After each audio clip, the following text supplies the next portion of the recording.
Recuerden que estamos leyendo el libro de En pos de la santidad de Jerry Bridges. Debido al carácter engañoso de nuestro corazón, algunas veces jugamos con la tentación abrigando la idea de que siempre es posible confesar y pedir perdón posteriormente. Este modo de pensar resulta sumamente peligroso.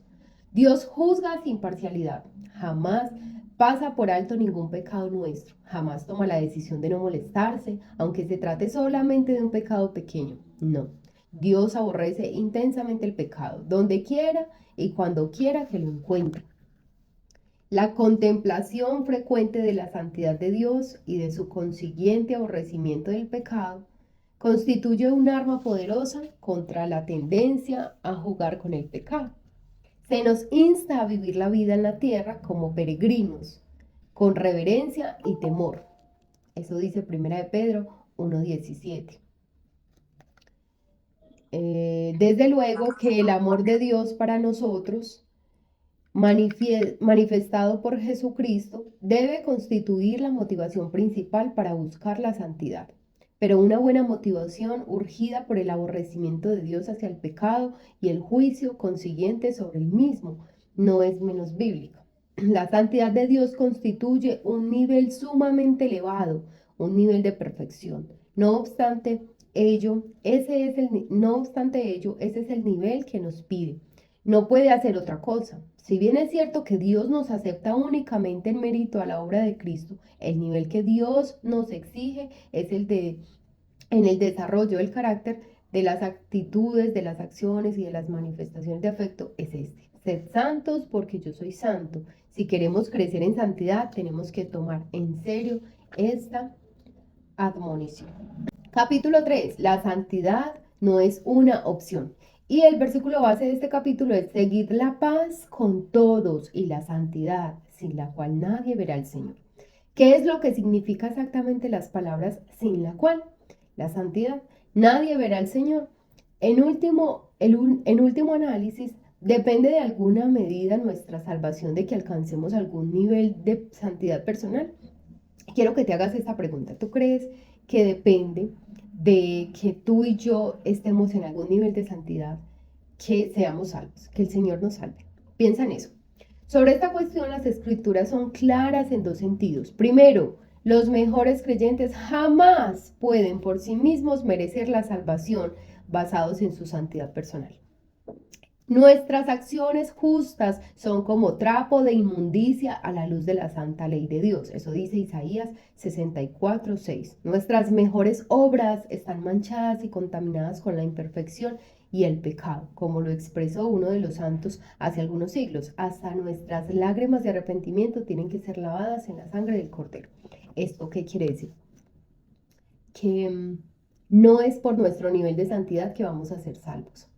La Biblia dice que es por el sacrificio de Cristo en la cruz del Calvario. Entonces, tú y yo, cuando conocemos al Señor, cuando nos arrepentimos de nuestros pecados, entonces entramos a una comunión con Él, somos lavados por su sangre, esa sangre que sigue viva, que sigue fluyendo desde hace más de 2000 años que Él murió en la cruz y resucitó. Y es por medio de ese sacrificio que nosotros somos salvos. Tus obras y mis obras no nos salvan. Por eso la Biblia dice: la salvación es por fe. La salvación es por fe y no por obras.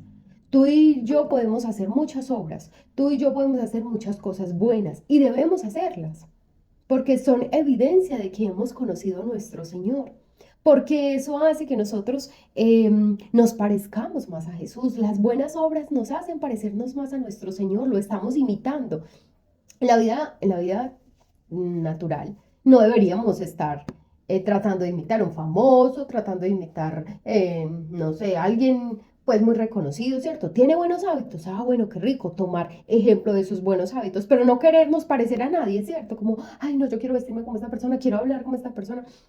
Es sencillamente tomar el ejemplo de alguien. Si está haciendo algo bueno y le ha funcionado, yo puedo hacerlo. Pero realmente nuestro modelo a seguir, ¿a quién nos queremos parecer en nuestro carácter, en todo? A nuestro Señor Jesús. Entonces nuestras obras van a ser evidencia de eso, pero quiero decirte esta mañana: Si tú piensas que por nuestras obras, que por el nivel de santidad que alcanzamos vamos a ser salvos, estamos errados. No es por eso que somos salvos, porque si es por obras, Cristo murió en vano. Entonces, ¿para qué vino a morir? Si yo por obras me salvo, si por las cosas buenas, las obras de caridad, las cosas buenas que hago yo soy salva, pues Cristo perdió el tiempo. Él vino a morir porque es la única forma de llegar al Padre. Él es el camino, la verdad y la vida y nadie va al Padre si no es por Él. Eso dice la Biblia. Entonces yo quiero esta mañana que tú y yo comprendamos la importancia de vivir en santidad. ¿Por qué? Porque somos hijos de Dios, porque Él nos ha aceptado, porque Él nos ha reconocido como hijos, porque nos ha salvado. Y nosotros vamos a vivir como Él vivió. Vamos a hacer obras buenas porque Él las hizo y porque a eso nos llama. Fuimos hechos para buenas obras. Para eso fuimos salvos, para buenas obras. Pero no fuimos salvos por las buenas obras. Mira la diferencia. Dice la Biblia que fuimos salvos para buenas obras, o sea, para hacer lo bueno. Y no dice, fueron salvos por las obras. Entonces, vamos a despojarnos de eso y vamos a hacer buenas obras, pero es siempre consciente de que, porque lo que yo hago debe glorificar el nombre de Dios, porque lo que yo hago debe honrar el nombre de Dios, porque lo que yo hago debe manifestar que yo soy hija de Dios.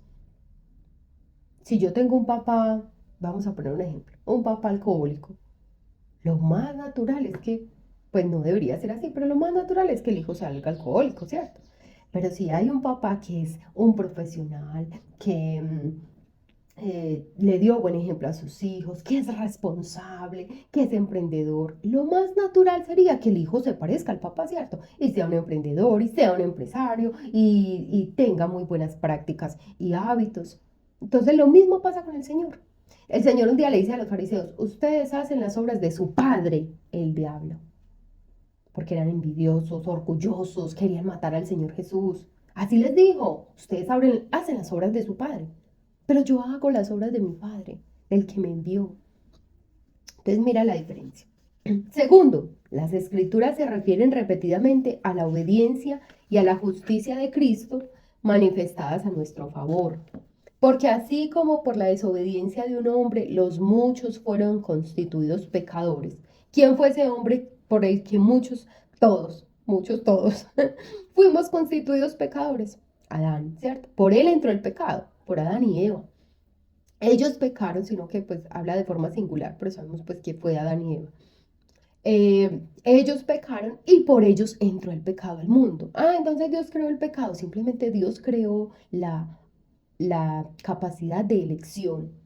No es como que Dios mire la mentira y el engaño y la seducción, no. Ya había pecado en Satanás, Satanás ya había pecado, pero Dios le dio la oportunidad a Adán y a Eva de elegir.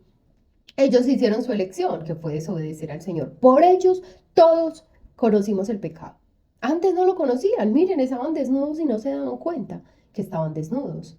El Señor Jesús, después de que Adán y Eva pecan, él ya había planeado algo. El hombre peca, yo tengo que planear, yo tengo que diseñar algo para poder salvar al hombre, porque ya está condenado en su pecado. Entonces dice que por un hombre entró el pecado, por Adán y Eva. Así también por la obediencia de uno. Mire, por la desobediencia de uno entró el pecado, pero por la obediencia de uno, los muchos serán constituidos justos. Eso dice Romanos 5:19. Nuestro Señor Jesús obedeció. El Padre dijo, debo enviar a uno. Uno tiene que morir por todos. Y él dijo, yo Señor, listo, yo voy. Esa fue la decisión del Padre, él obedeció. Por él, tú y yo somos salvos.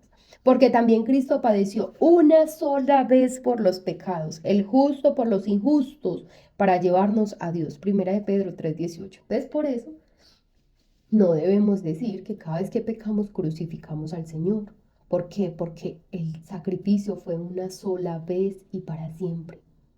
Por eso, nosotros no podemos decir que un acto, una ceremonia, cualquier cosa, crucifica otra vez al Señor. No, no, porque dice que el sacrificio fue una sola vez y para siempre.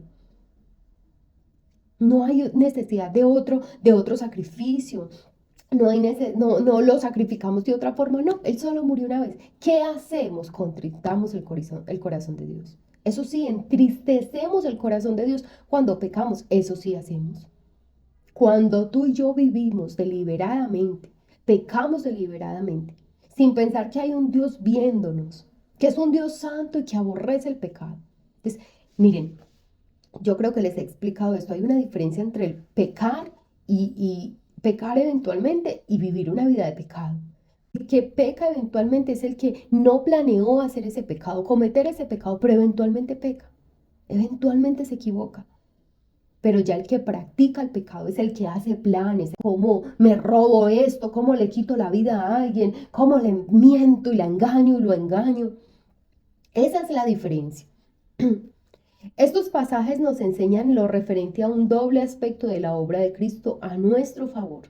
Se los menciona a menudo como su obediencia activa y su obediencia pasiva respectivamente. La obediencia activa se refiere a la vida sin pecado que vivió Cristo aquí en la tierra, a su obediencia perfecta y a su santidad absoluta. Esa vida perfecta se le acredita al que confía en Él para su salvación.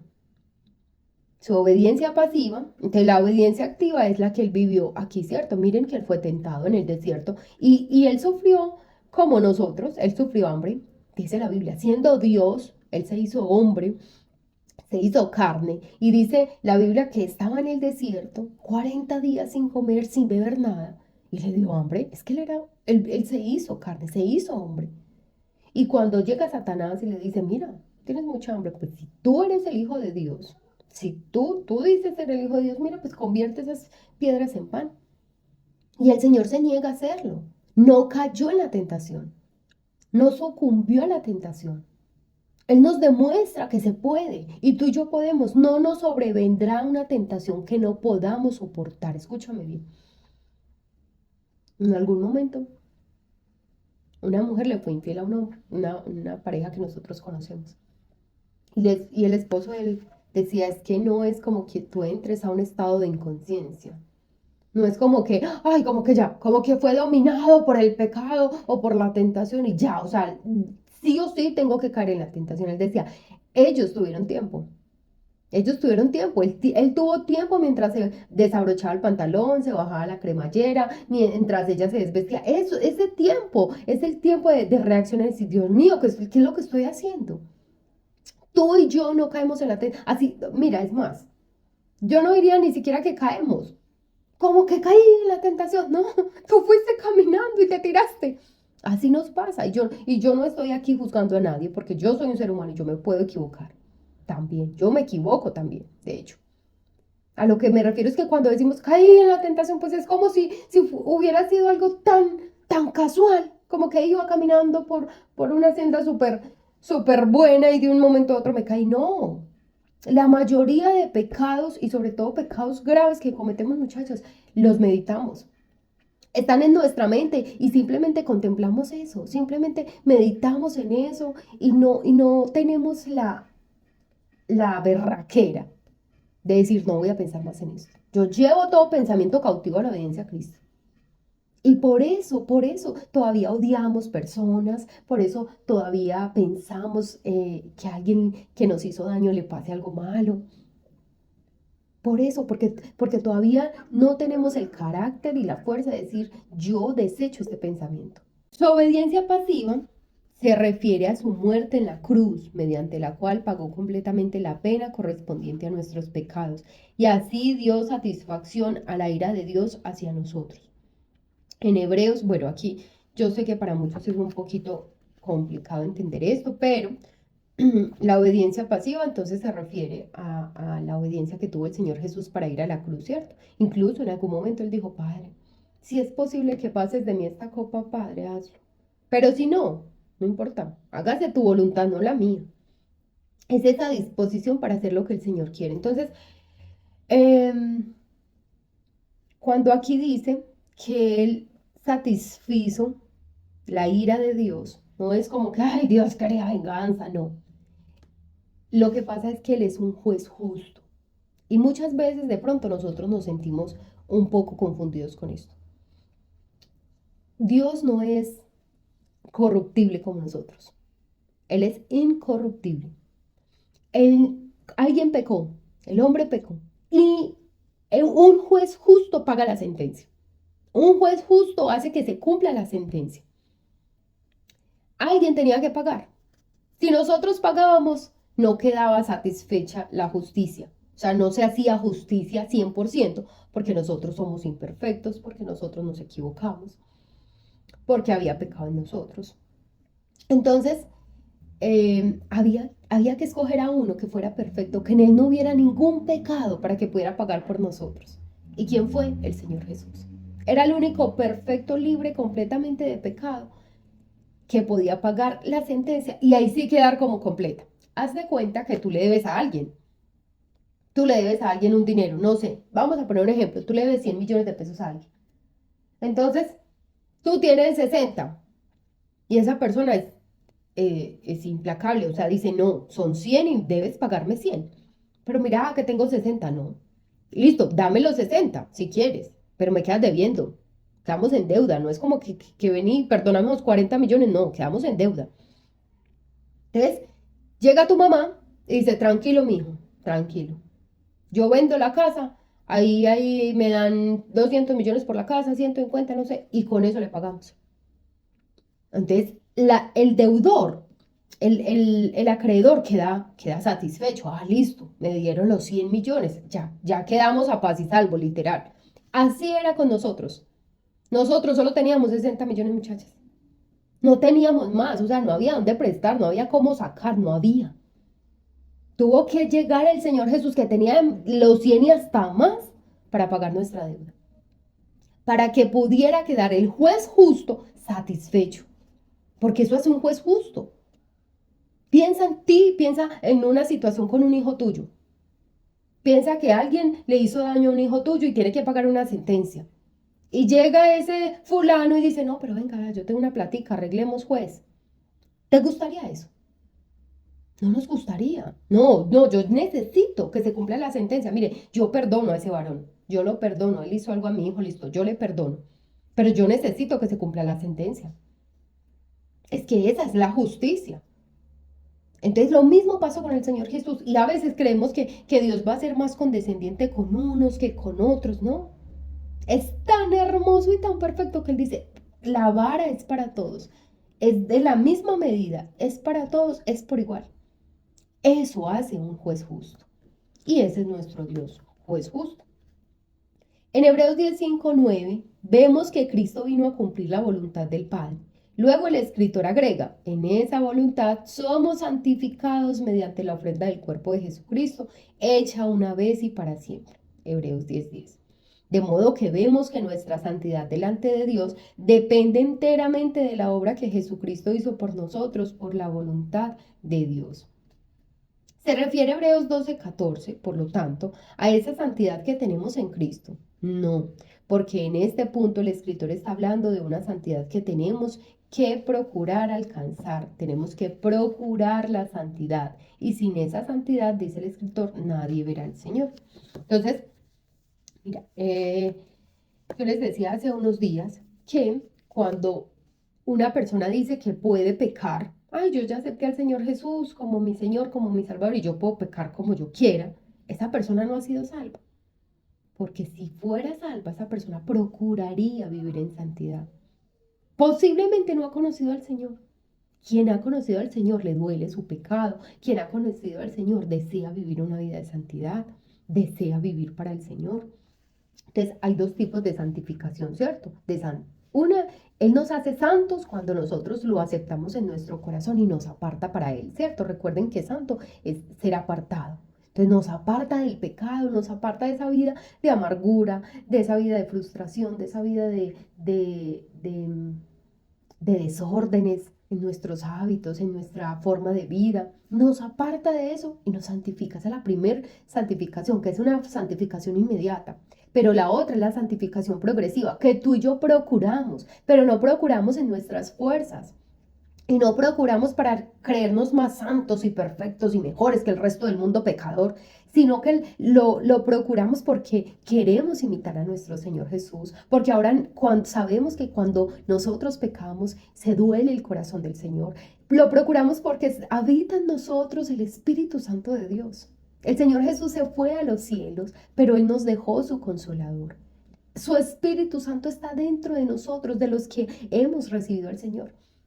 Entonces nosotros vivimos para el Señor porque entendemos que su Espíritu Santo habita en nosotros y como que nos constriñe, como que cuidado, eso está mal, ¿cierto? Y empieza a redarguirnos, miren, llegar al pecado así deliberadamente no es tan fácil para un hijo de Dios, no es tan fácil. Llegar al pecado eventual, sí, el que tú te aires y te enojes y digas algo ofensivo contra alguien, puede ser un poco más fácil, podría decirlo así, por nuestra naturaleza. Pero llegar a un pecado grave, un pecado o ya a otro nivel de pecado es, recuerden que para Dios el pecado es igual, ¿cierto? Tanto la mentira como cualquier otro pecado, pero para nosotros, hablando de nosotros, que por ejemplo, pues es más fácil, lo que quiero decirte es, yo enojarme y ofender a alguien en medio de ese enojo que ir a matar a otra persona. Obviamente. ¿Por qué? Porque el Espíritu Santo de Dios te redarguye. Es más fácil pensar, ay, esa persona como me hizo de daño, ay, cierto, tener un pensamiento y ya después decir, ay, Dios, perdóname, que ir y hacerle daño a una persona. O sea, como que no te deja pasar de ahí. El Espíritu Santo, cuando llegan esos sentimientos en nosotros que sabemos que no agradan a Dios, que no nos acercan a Dios, que no nos hacen parecer a nuestro Señor Jesús, entonces el Espíritu Santo empieza a redarguir, empieza a tocar, empieza a decirte, eso está mal, mira. Empezamos a sentir esa necesidad de arrepentirnos. Por eso la obra tan hermosa del Señor. Y yo quiero decirte, yo no sé si estás experimentando esa obra en tu vida, pero si no es el día porque tú no imaginas la paz que se experimenta cuando se vive con el Señor. Tú no imaginas el gozo que se experimenta de vivir con el Señor. La tranquilidad, tú vives una vida tranquila, con gozo, feliz, porque tienes esa obra del Espíritu Santo en ti, porque todos los días sientes que hay algo en lo que Él te ayuda, algo con lo que Él te ayuda, que eres mejor cada día para el Señor. Y si somos mejores para el Señor, vamos a ser mejores para los esposos, vamos a ser mejores para los hijos, vamos a ser mejores para la familia, en nuestro trabajo. El ser mejores para Él nos hace mejores en todas las áreas de nuestra vida. Y eso es lo que buscamos. Un carácter perfecto como el de nuestro Señor Jesús. Vamos a orar.